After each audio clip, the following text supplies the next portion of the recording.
In today's video, I'm going to teach you how to carry more weight in Arc Raiders.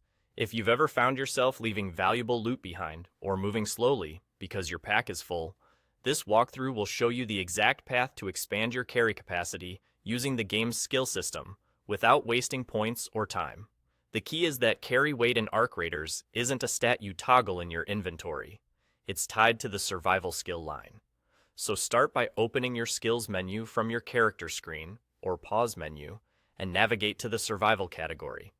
This is where all the quality of life upgrades for scavenging, sustainability, and most importantly, carry capacity live. Before you can increase your carry limit, you'll need to unlock a few prerequisite skills in this tree. Look for Looter's Instincts first. This skill lays the groundwork for efficient scavenging, and it's a required step on the path.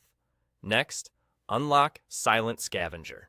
Besides helping you move and loot more cleanly in the field, it's another step toward the carry upgrade you want. Then, pick up Suffer in Silence.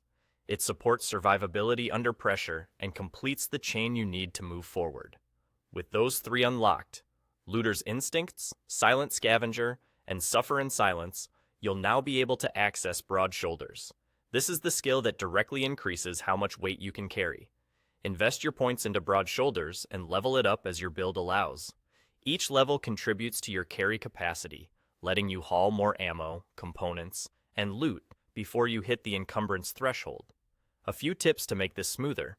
You'll need skill points to unlock and level these nodes, so if you're short, play a few activities you enjoy to bank the points first. Keep an eye on your weight meter after upgrading. You should notice a clear bump in how much you can bring along before you slow down. Also, think about your loadout. More capacity is great, but it's still smart to prioritize heavier essentials like ammo and mission-critical items, then fill the rest with high-value loot. To recap in plain terms, go to your skills, switch to the survival tree, unlock Looter's Instincts, Silent Scavenger, and Suffer in Silence, and then put your points into Broad Shoulders to raise your carry limit. Follow that path, and you'll spend less time juggling inventory and more time clearing objectives and extracting the good stuff.